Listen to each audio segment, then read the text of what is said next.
ಹಂಗೆ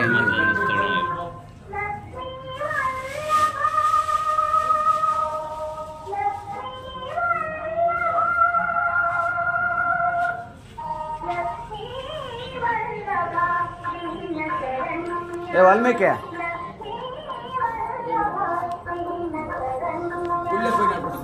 ವಾಲ್ಮೀಕಿ ಫೋಟೋ ತೆಗೆದು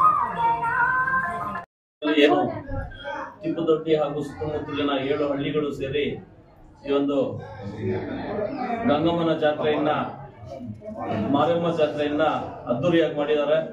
ಇದೇ ರೀತಿ ಭಾವೈಕ್ಯತೆಯಿಂದ ಅಣ್ಣ ತಮ್ಮಂದರಂತೆ ಎಲ್ಲ ಸಮುದಾಯಗಳು ಎಲ್ಲ ಜನರು ಒಟ್ಟಾಗಿ ಅಣ್ಣ ತಮ್ಮಂದರಂತೆ ಈ ತರ ಒಂದು ಜಾತ್ರೆಗಳನ್ನ ಇನ್ನ ಮುಂದಿನ ದಿನಗಳಲ್ಲಿ ಹೆಚ್ಚೆಚ್ಚು ಮಾಡಿಕೊಂಡು ಸೋದರತ್ವವನ್ನ ಬೆಳೆಸ್ಕೊಂಡು ಒಳ್ಳೆ ಮಳೆ ಬೆಳೆ ಆಗಿ ಸಮೃದ್ಧಿಯಿಂದ ಈ ಭಾಗದ ರೈತರು ಚೆನ್ನಾಗಿರ್ಲಿ ಅಂತೇಳಿ ಬಯಸ್ತಾ, ಸರ್ಕಾರಗಳು ಈಗಲಾದ್ರೂ ನಮ್ಮ ಕರ್ನಾಟಕದ ಗಡಿ ಭಾಗದ ಹಳ್ಳಿಗಳು ಹಾಗೂ ಜನತೆಯನ್ನ ಗುರುತಿಸಿ ಅವರಿಗೆ ಹೆಚ್ಚಿನ ಸೌಲಭ್ಯಗಳನ್ನ ಒದಗಿಸಿ ಇಂಥ ಒಂದು ಗಡಿ ಭಾಗದ ದೇವಸ್ಥಾನಗಳನ್ನ ಅಭಿವೃದ್ಧಿಪಡಿಸಿ ನಮ್ಮ ಸಂಪ್ರದಾಯ ಸಂಸ್ಕೃತಿಗಳನ್ನ ಉಳಿಸ್ಕೊಡ್ಬೇಕು ಅಂತೇಳಿ ಆಗ್ರಹಿಸ್ತಾ ಈ ಭಗವಂತನಲ್ಲಿ ಒಳ್ಳೆ ಮಳೆ ಬೆಳೆ ಆಗಿ ರೈತರು ಸಮೃದ್ಧಿಯಾಗಿರ್ಲಿ ಅಂತ ಹೇಳ್ಬಿಟ್ಟು ಬಯಸ್ತಾ 2 ಮಾತು ಮುಗಿಸ್ತೀವಿ. ಜೈ ಹಿಂದ್, ಜೈ ಕರ್ನಾಟಕ.